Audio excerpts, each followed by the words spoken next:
오늘은 이 본문의 말씀을 가지고 내가 변하자 이라는 제목으로 말씀을 드리겠습니다.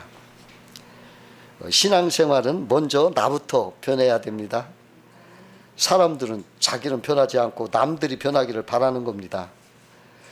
내가 변해야 되는 것입니다. 영국의 거성이었던 트루 하이젠이라는 사람이 20대에 하나님이여 나로 하여금 세계를 변화시키는 사람이 되게 하옵소서 하고 오랜 시간 기도하였습니다. 그런데 40세가 되던 어느 날 그는 주변에서 그 누구도 자기를 통해서 변화된 사람이 없다는 사실을 깨닫게 되었습니다. 그 가족 중에서도 자기를 통하여 변화된 사람이 없었습니다. 그러자 40세가 넘어서야 그는 기도의 제목을 바꿨습니다. 하나님이여 나부터 변화시켜 주옵소서. 나 자신의 삶 속에 작은 것 하나도 바꾸기 시작하겠습니다. 그리고 언어를 바꾸고 표정을 바꾸고 작은 습관부터 하나하나 바꾸기 시작했습니다. 그의 삶이 바꿔지자 주변에 영향력 있는 사람이 되어져 가고 있었습니다. 그는 사람들에게 내가 진짜 기도를 바꿨어야 했다 이렇게 말했습니다. 그 옛날 어느 왕이 있었는데 그 나라를 이렇게 시찰하는데 돌부리에 걸려 넘어졌어요. 심하게 발을 다쳤습니다. 임금님이 전 국토의 길에 소가죽으로 포장하느라 이렇게 명령을 했어요. 그러나 나라의 소를 다 잡아서 포장을 한들 턱없이 부족할 뿐입니다. 모든 신하가 걱정을 하는 거예요. 이거 어떡하나.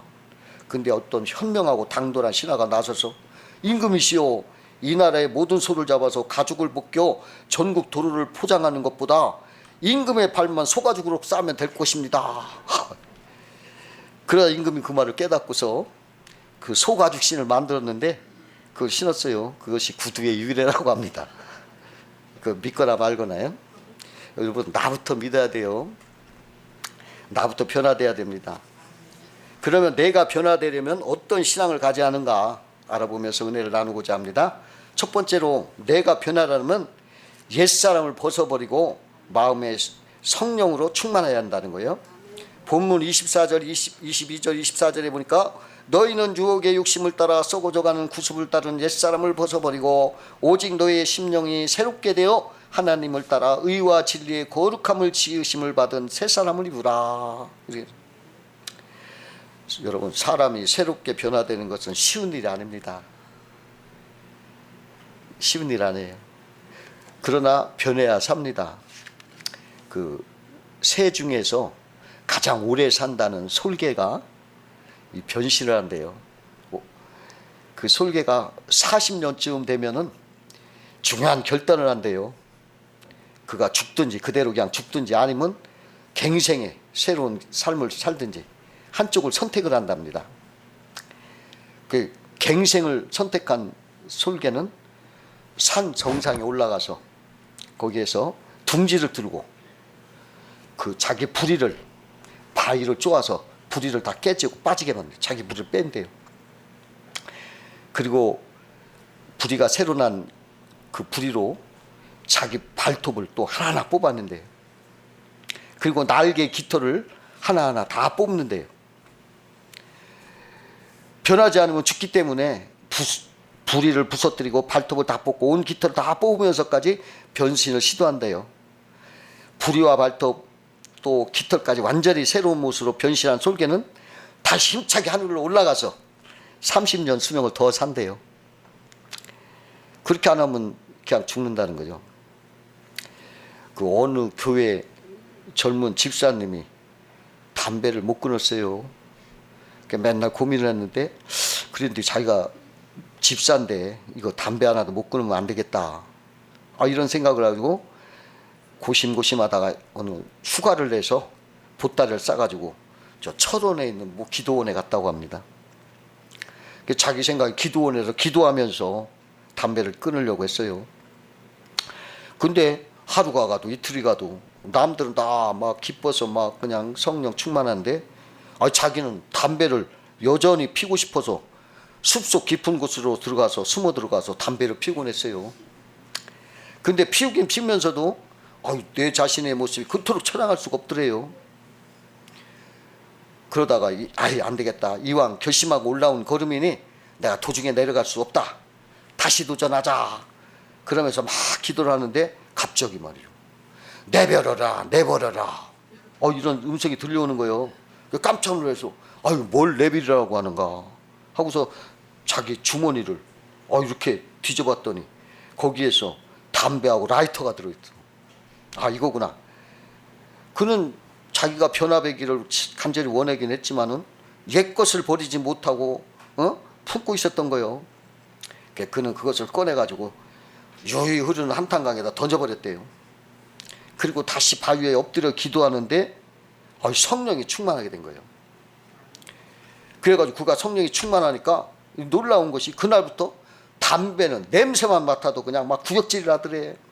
막 구역질해서 그래가지고 담배를 끊어버렸어요.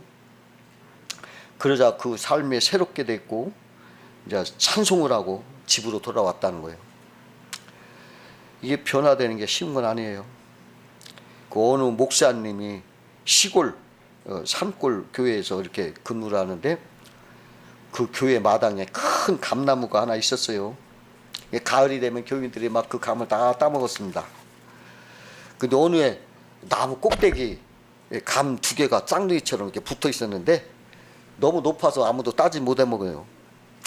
근데 그 쌍둥이 감은 막 찬바람 부는 추운 겨울까지 끈질기게 나무에 붙어 아주 거기에서 꽃감이 돼 있더래요. 목사님은 저 쌍둥이 감이 언제 떨어지나 늘 지켜보았는데 그 강한 산골 찬바람에도 끈질기게 붙어있던 쌍둥이 감이 어느 날 떨어져 사라진 거예요. 그래 깜짝 놀라서 왜 그런가 하고 살펴보니까는 그 산골에서 그렇게 차고 강한 바람에 끄떡없이 붙어있던 감이 봄이 가까워져서 감나무에 물이 올라오니까 떨어진 거예요. 그래서 목사님이 깨닫기를 우리들도 이와 같이 성령의 물이 우리에게 올라오면 끈질긴 그 죄가 떨어져 나가는구나 이렇게 생각을 했대요.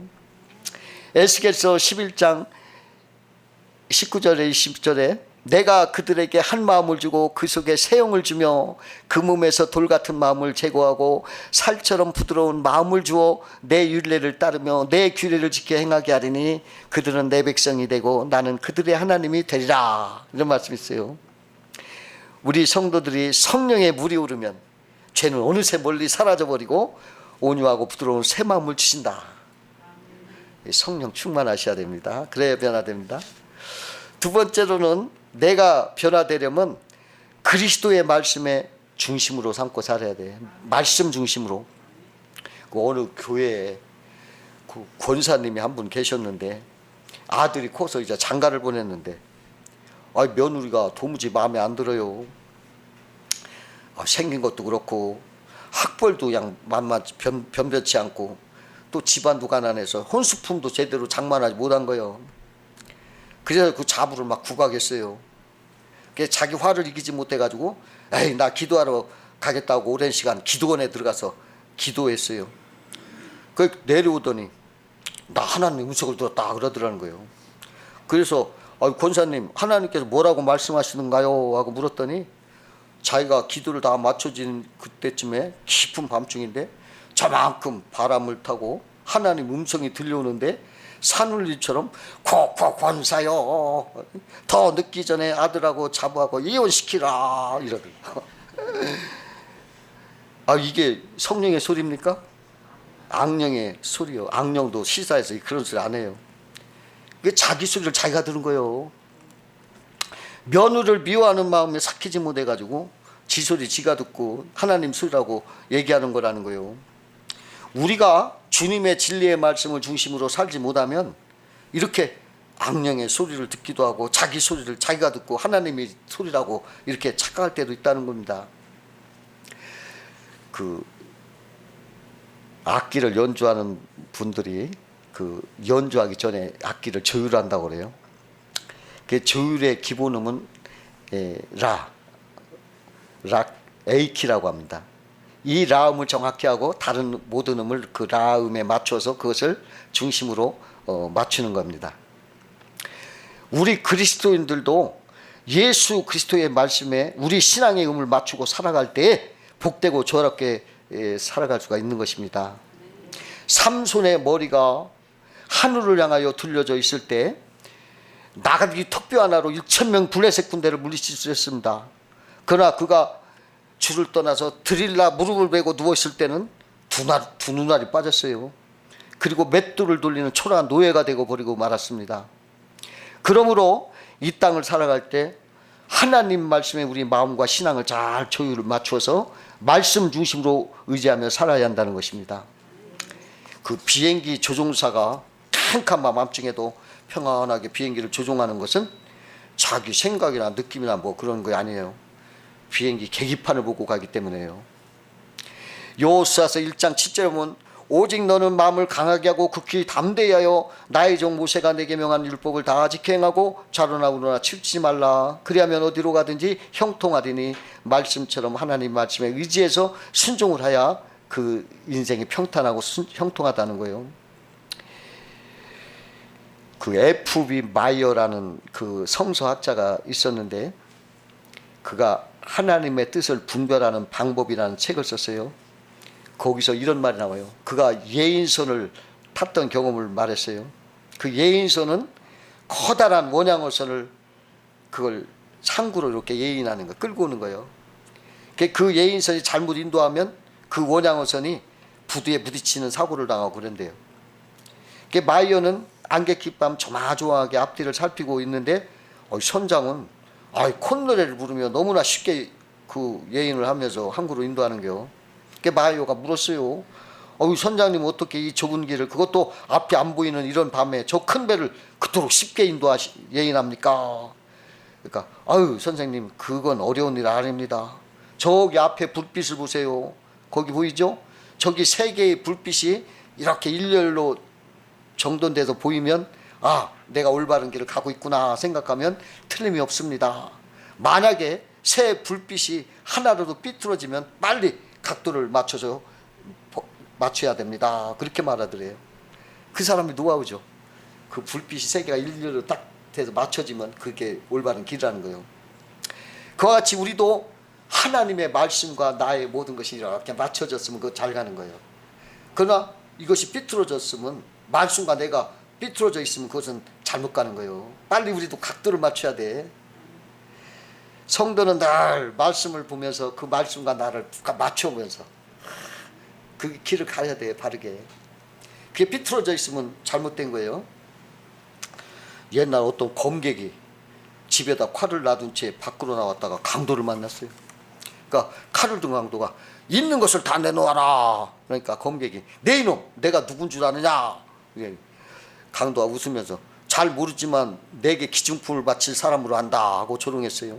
그 검객이 우리 집에 칼이 있다. 나는 검객이다. 그러자 강도는 칼도 없는 검객이 입만 살았구나 하면서 달려들어서 검객이 가지고 있던 걸 다 뺏어갔대요. 여러분, 하나님의 말씀은 검입니다. 이 말씀이 없는 사람은 집에 칼을 놔둔 검객과 같은 거예요. 하나님 말씀을 갖지 못한 사람은 원수에게 꼼짝없이 당할 수밖에 없어요. 성도는 언제나 말씀을 곁에 두고 말씀을 가지고 살아가야 된다는 거예요. 네, 여러분 올 한 해 말씀으로 비추어서 말씀 보고 살아가시기 바랍니다. 세 번째로 내가 변하려면 그리스도의 마음을 담고 살아야 되는 거예요. 그리스도의 마음은 착한 마음이라고 할 수 있죠.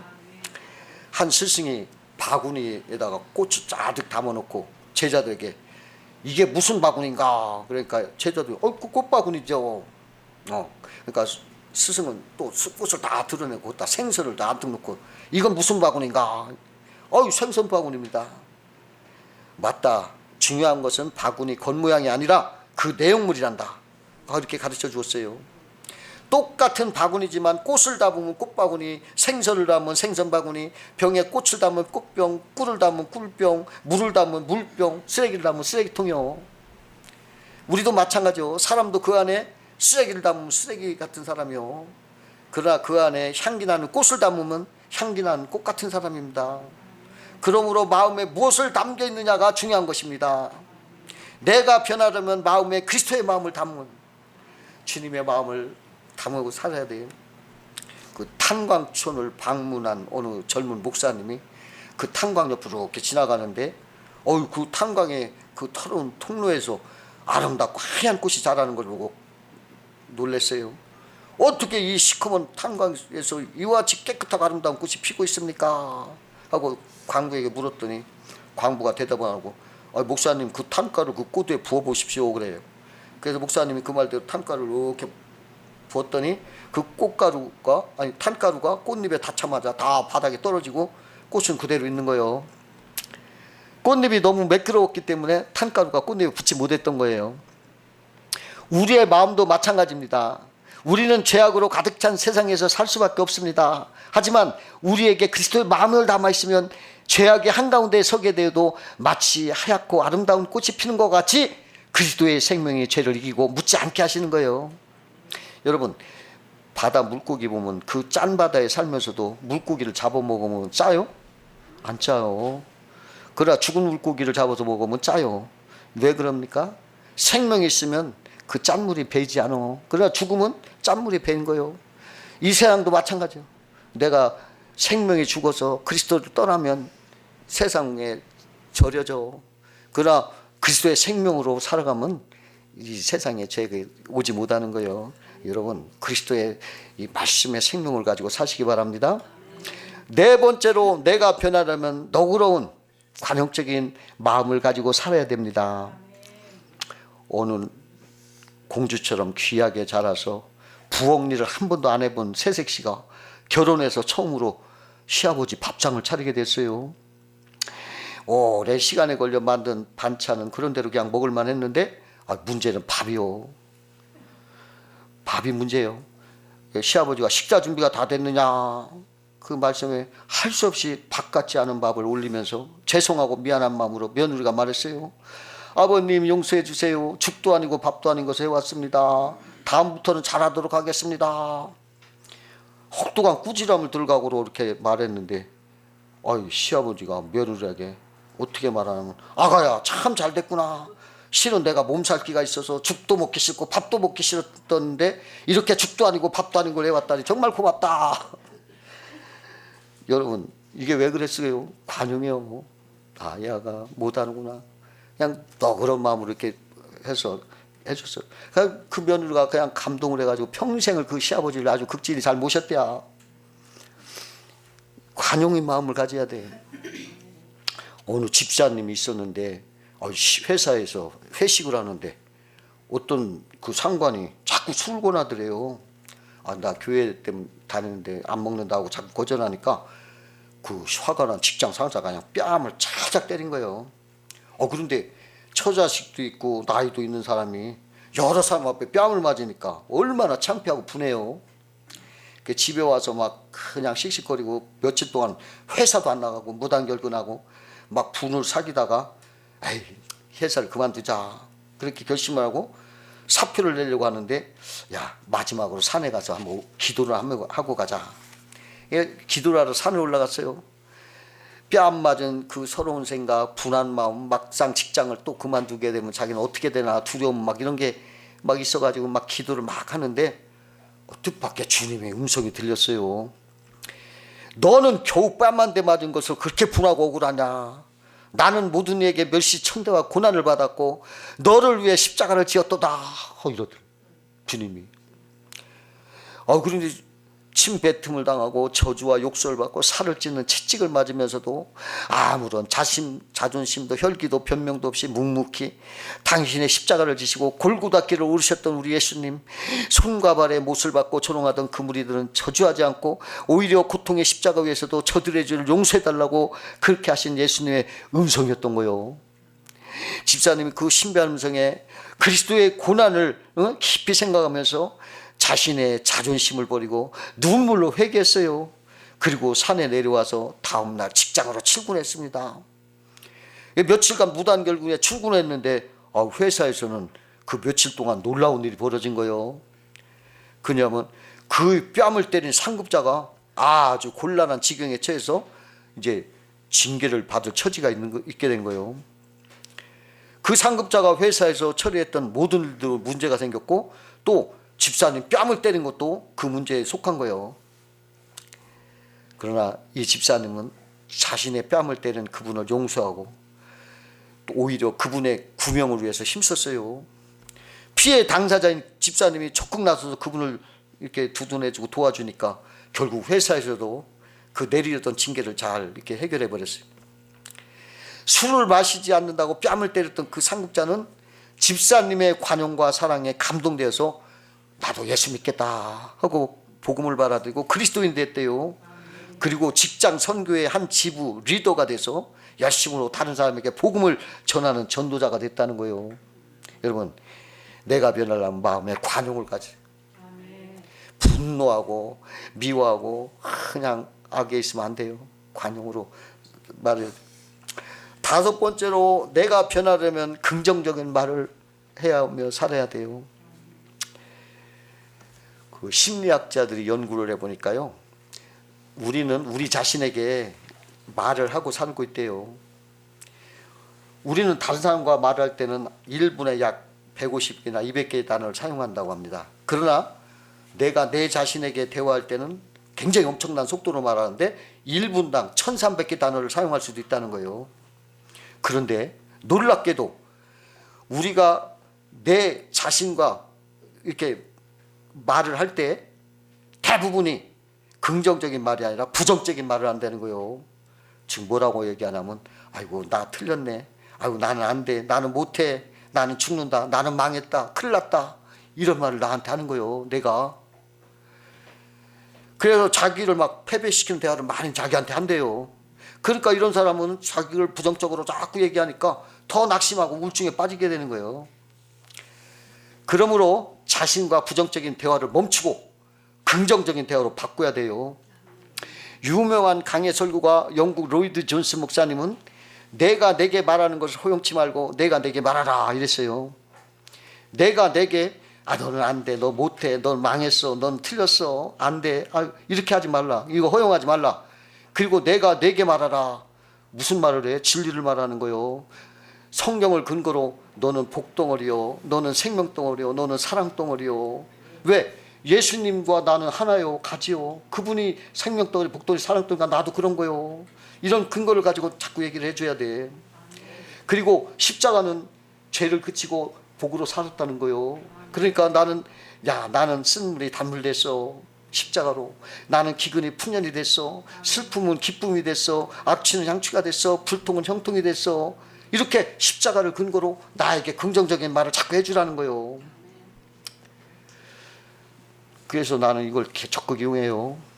나는 잠잘 때 잠이 안 오면 나는 복덩어리, 생명덩어리, 사랑덩어리, 주님의 가지요, 주님과 하나요, 주님의 사랑을 나는 갖고 있어, 이런 식으로 긍정적으로 나에게 계속 말해줘요. 그러면 잠이 잘 와. 수면제 없어도 사요. 그거 이렇게 하면 우울증 없어져요. 우울증 걸린 사람들 이렇게 하면 돼요. 예수님은 포도나무, 우리는 가지라고 했죠. 그러니까 가만히 생각해보니까 내가 포도라네. 그렇잖아. 예수님은 포도나무, 나는 가지니까 나도 포도요. 그래서 나는 포도는 먹으면은 막 슬픈 사람, 치밀한 사람도 즐거워지고 기뻐지거든. 그렇구나, 나는 즐겁고 유쾌한 사람이구나, 나 이렇게 믿은 거예요. 왜냐하면 그 말씀이 하나님 말씀이니까. 그래서 나는 유쾌하고 즐거운 사람이구나, 이렇게 나를 긍정적으로 생각하고. 또 주님은 나는 목자고 너는 양이라. 양이네. 양은 얼마나 복스러운지 몰라. 순하고 온유하고 밀크를 내. 그 하얀 밀크가 얼마나 맛있어. 양식이 되잖아. 그러니까 나는 이렇게 순하고 밀크를 내는 유용한 사람이구나, 내가 유익한 사람이구나, 이렇게 또 나를 봐. 또 예수 십자가를 보면은 예수님이 나를 대신해서 피 흘려 죽었어.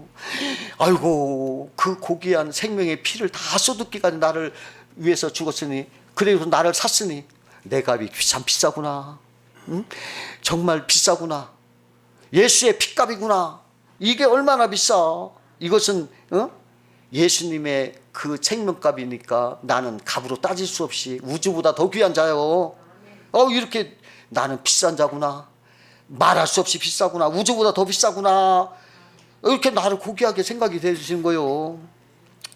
여러분, 하나님의 말씀에는 전부 이렇게 우리를 사랑하는 긍정적인 말씀에 가득 차 있어요. 근데 이걸 왜 쏟아버려, 그냥 버려. 이걸 이걸 씹어서 마셔봐 자꾸 되새기면서 그걸 여러분 양분을 취하세요. 그럼 여러분들 속에서 생명이 솟아나와. 그 소가 막 여물을 먹자 자꾸 되새김질하죠. 그 되새김질할 때 그 막 침이랑 섞여서 꾹꾹 넘어가잖아. 그것이 바로 피가 되고 그것이 힘이 되는 거예요. 그것처럼 하나님의 말씀을 자꾸 먹으면서 긍정적인 말로 나에게 말하세요. 아유 죽겠다 뭐다 이거 사탄 말이요. 그치고 좋은 말. 야 너는 복덩어리야. 네가 얼마나 비싸. 하나님의 피값으로 너를 샀으니 너는 금이나 은같이 다이아몬드로도 너는 못 사. 너는 천하 최고야. 이렇게 말하세요. 그럴 때 그런 긍정적인 말, 이 말이 굉장히 중요합니다. 이 말이 이 언어 중추신경은 온몸의 중추신경을 90%를 좌우해요. 그러니까 말을 하면 그 말이 우리의 모든 걸 명령합니다. 그러므로 그 말을 함부로 하지 마세요. 부정적인 말, 막 이런 말 하지 말고 긍정적이고 아름다운 말을 하세요. 그러면 그것이 나를 지배해서 그렇게 되는 거예요. 그 누에 고치가 자기 위에서 나오는 실로 자기를 감싸죠. 사람은 그 말로 감싸는 거예요. 그러니까 여러분 긍정적인 말, 힘찬 말, 생명의 말, 소망의 말을 하면 여러분들이 긍정적으로 바뀌어지고 여러분들이 변화되는 거예요. 새해에는 여러분 이렇게 새롭게 변화되는 여러분 되시기를 주의 이름으로 축원합니다. 기도하겠습니다.